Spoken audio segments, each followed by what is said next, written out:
सुधा सागर जी महाराज का अमरकंट ये रामटेक में गुरुदेव के दर्शनार्थ 20 वर्षों के बाद आना हुआ। गुरुदेव से जब मिलने के लिए वे आ रहे थे तो उनके पीछे गुरुजी से ज्यादा वैभव दिखाई दे रहा था। आचार्य सिंह जी अपनी जगह बैठे थे, मंच पंचकर्णा खोरा था, रामटेक में बहुत बड़ा मंच लगा था, लेकिन बहुत बड़ी भीड़ थी। ऐसा वर्ग था जो सुधा सागर जी महाराज जी के पीछे चल रहा था।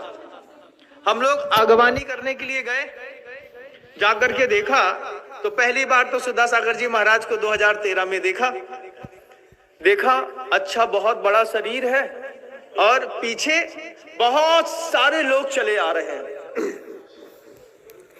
आ गए, आकर के गुरुदेव के दर्शन हो गया, मिल लिया, बैठ लिया।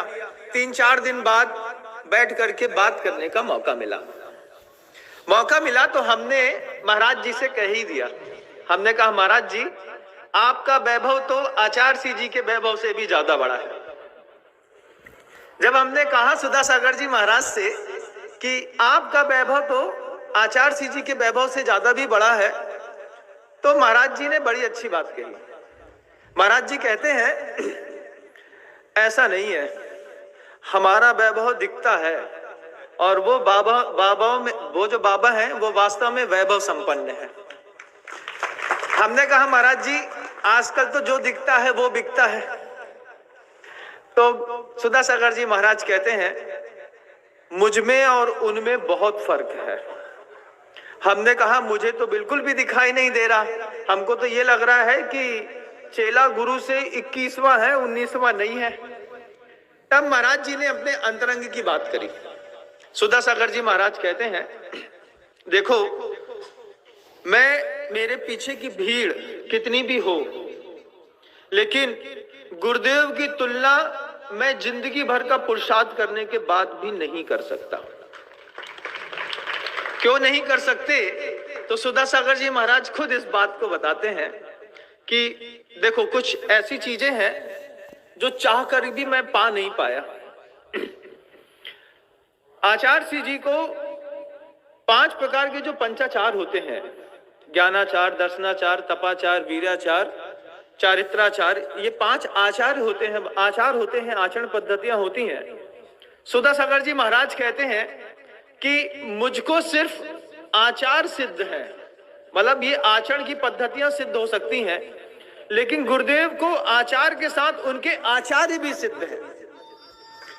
आचरण तो सिद्ध है ही, आचरण सिद्धि के साथ साथ उनको उनके आचार्य की भी सिद्धि है।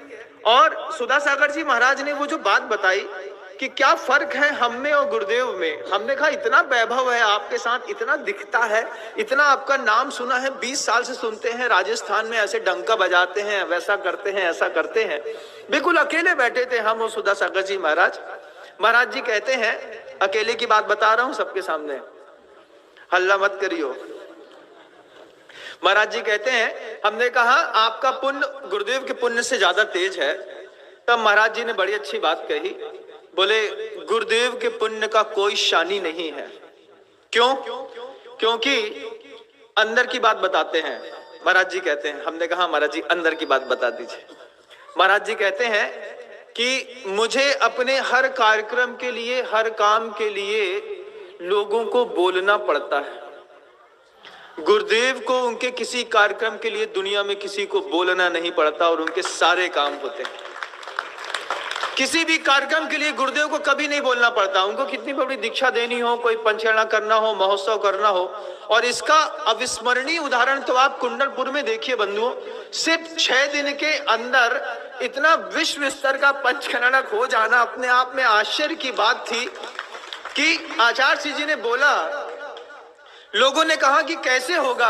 आचार्य सिंह जी ने बोला मैंने बोल दिया है, अब तो मेरे आचार्य ऊपर बैठे हैं, उनका आशीर्वाद है, कार्यक्रम होगा। और अब विश्वास मानिए कि गुरुदेव के मुख से निकलने के बाद 2 दिन बाद 100 ट्रक सामान बंबई से चला होगा बंधुओं।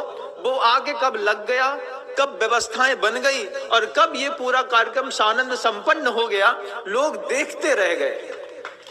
सुधा सागर जी महाराज कहते हैं कि आचार्य सिंह जी को इनका पुण्य इतना तेज है कि उनको अपने किसी भी काम के लिए कभी बोलना नहीं पड़ता।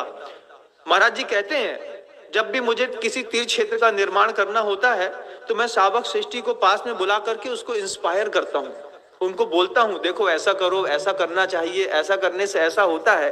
लेकिन गुरुदेव किसी को बुला करके नहीं बोलते, आदमी वहां जाकर के खुद बोलता है। और विश्वास ना हो तो यहाँ पे बैठे दो लोग हैं जिनसे गुरुदेव ने कुछ नहीं कहा था, वे दिल्ली से आए हुए हैं, कुंडलपुर के, मेरी आंख का दृश्य है। जब सिर्फ चर्चा चल रही थी अंदर और ये बाहर खड़े थे श्रीफल लेकर के, इनको एंट्री नहीं मिल रही थी और ये बार बार बोलते थे मुझे गुरु जी के दर्शन करा दो। अंदर जाकर के बोलते हैं हमने सुना है कि कुछ होने वाला है, उन दोनों में 9-9 किलो सोना हमारी तरफ से दिया जाएगा, आप पहले से निश्चित कर लीजिए। आचार्य सिंह ऐसा देख रहे थे, बोले आचार्य सिंह जी आपका तो कोई भरोसा नहीं है, आप किसी और से भी कोई आपको आके दे जाएगा, लेकिन मेरा पुण्य आपके सामने कैसे जगेगा। मैंने प्रत्यक्ष उदाहरण देखा है, वे सज्जन लोग यहाँ पर भी बैठे हैं जो एक बार में गुरुदेव के बिना कहे 9-9 किलो सोना देते हैं। सुधा सागर जी महाराज ने वो बात कही बंधुओं कि आचार्य गुरुदेव को उन्होंने आदिनाथ भगवान के साथ को रिलेट करके दिखाया। मुझे पहली बार देखा मैंने कि आदिनाथ भगवान में और गुरुदेव में क्या समानता दिखाई देती है। सुधा सागर जी महाराज कहते हैं आदिनाथ भगवान का वो तब कल्याणक याद करो। दीक्षा लेने के बाद आदिनाथ भगवान अपने आहार के लिए निकल रहे हैं, निकलते हैं आहार के लिए। चर्या आपने देखी होगी, विधि नहीं मिली क्योंकि कोई विधि जानता नहीं था, चुपचाप लौट करके आ गए। गोचरी में निकलना साधना है। क्या है गोचरी में निकलना? गोचरी में निकलना बंधुओं एकमात्र साधना है, लेकिन उस साधना के बाद आकर के लौट करके चुपचाप वैसी के वैसे ही भोजन ना मिलने पर बैठ जाना, इसको समाधि कहते हैं बंधुओं। ये समाधि जैसी आदिनाथ भगवान को सिद्ध थी, ऐसी सदलगा के तीनों संतों को सिद्ध है।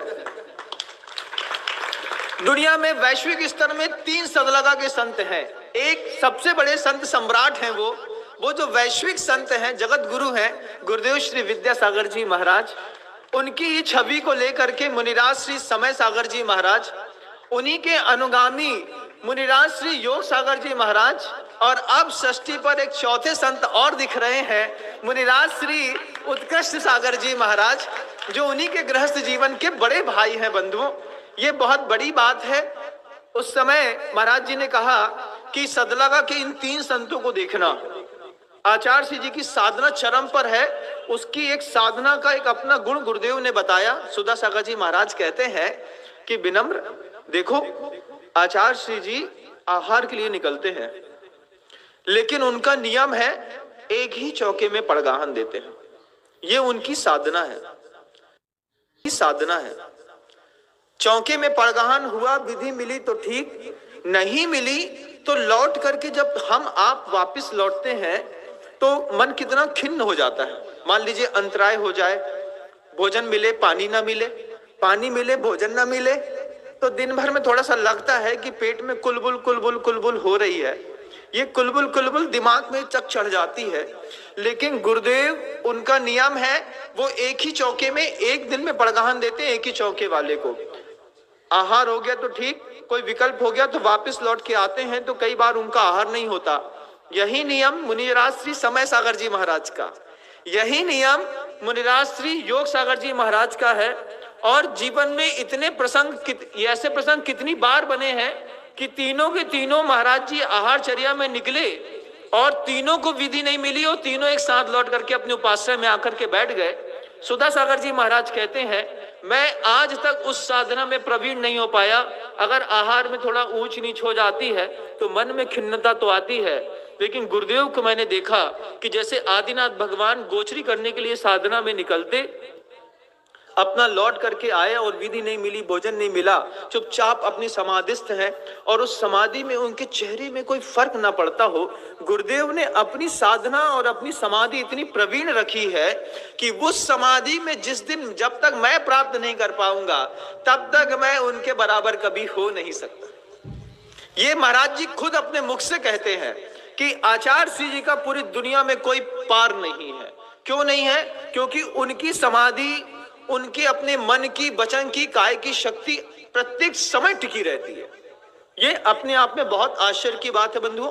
और ये सबसे बड़ी बात है कि ये हम प्रत्यक्ष देखते हैं। कितनी बार गुरुदेव को विधि नहीं मिली, चुपचाप लौट करके आ गए। पूरे दिन में कार्यक्रम में ना उनके किसी अध्यात्म में कमी होती है, ना स्वाध्याय में कमी होती है, ना सामायिक में कमी होती है, ना उपदेशों में कमी होती है, ना लौकिक व्यवहारों में कमी होती है। गुरुदेव हमेशा लगे रहते हैं, लगे रहते हैं, लगे रहते हैं। महाराज जी बोलते हैं, मैंने कई बार कोशिश करी कि इस तरीके के प्रकल्प को अपनाऊं, लेकिन आज तक मैं आजीवन इस बात का नियम नहीं ले पाया कि मैं एक ही चौके का नियम लेता हूं कि वहां से जाऊंगा और लौट करके वापस आ जाऊंगा और अपनी समाधि बना के रखूंगा। सुधा सागर इस बात में हमेशा फेल रहा है। ये बड़े महाराज जी खुद अपने मुख से कह रहे थे। हमको सुन के बड़ा आश्चर्य लगा कि इतने बड़े साधु होकर के हम तो सोचते थे कि आपका पुण्य बहुत तेज है, बहुत तेज है। तब महाराज जी ने बताया कि गुरुदेव का जितना तेज पुण्य है, इतना तेज पुण्य ना इस सृष्टि पर किसी दूसरे संत का हुआ है और ना ही कभी होगा। क्यों? वही पंक्ति जो मैंने अभी कही, विरागी आचार्य उपाध्याय साधु, कि वैराग्य की परम उत्कृष्ट दशा में जहां पर गुरुदेव स्थापित हैं, उस स्थान पर कोई भी साधक कितना भी प्रभावशाली और डमरूबाज हो जाए, कोई भी साधक कितना भी डमरू बजा करके अपने आप को प्रसिद्ध कर ले, लेकिन ये बाहर के डमरू हैं बंधुओं। आचार्य जी ने अपने अंदर तपस्या का वो डमरू बजाया है कि 64 रिद्धियों को धारण करने वाले जितने भी देव होते हैं, वो उनके कक्ष और उनके शरीर के चारों तरफ प्रत्येक समय परिक्रमा लगाते रहते हैं। आपको विश्वास नहीं होता होगा, लेकिन मैंने गुरुदेव के जीवन से घटित हुए कई आश्चर्य देखे हैं। मैं एक एक करके आपको उन आश्चर्यों को समय रहते रहते पूरा बताने का प्रयास करूंगा।